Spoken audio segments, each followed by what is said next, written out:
कथा विराम होने के बाद में यजमान दक्षिणा देता है कि नहीं देता? अरे बोलो तो जम के देता है ना। महाराज जी आपने कथा करी है दक्षिणा। अब शिव पुराण का यजमान कौन है? ईसा जी, गोरा जी, शंकर और पार्वती कथा के यजमान है। कथा कौन बच रहा है? तुमरुका जी। अब तुमरुका जी ने जैसे ही कथा विराम ली और शंकर पार्वती जी ने पूछा आपने हमको इतनी कथा सुनाई है, अब आप दक्षिणा बोलो कि तुमको दक्षिणा क्या चाहिए? तो तुमरुका जी कहते हैं भोले बाबा अगर दक्षिणा में देना चाहते हो तो इतनी कृपा करना, ये शिव महापुराण की कथा जो सुनने के लिए पंडाल में आ जाए उसके घर पर पहुंचकर उसके टुकड़े काट देना, बस इतनी दक्षिणा। आप जितने आस्था चैनल पर कथा सुन रहे हैं, जितने देश विदेश में कथा सुन रहे हैं, जितने मोबाइल पर कथा सुन रहे हैं, बड़े सावधानी से सुनना।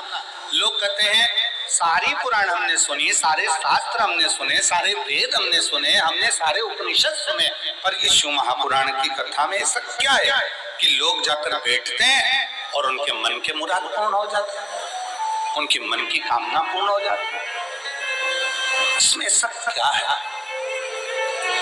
किसी पुराण में भगवान ने वचन नहीं दिया, केवल एक शिव महापुराण 18 पुराण में से ऐसी है जिसमें शंकर भगवान तुमरुका जी को वचन देते हैं, सुनो तुमरुका, कलिकाल में, कलयुग में देवता हो, असुर हो, राक्षस हो, किन्नर हो, गंधर्व हो, मनुष्य हो, पशु हो, पक्षी हो, जलचर हो, थलचर हो, इस शिव महापुराण की कथा को जो पंडाल में बैठकर श्रवण करेगा या किसी भी माध्यम से कहीं पर भी बैठकर मेरी इस पवित्र कथा को सुनेगा, फिर उसके घर की उसकी जवाबदारी मेरी होगी और उसका कष्ट मिटाने की जवाबदारी मेरी होगी। मैं ये वचन देता हूँ, ये मैं वचन देता हूँ।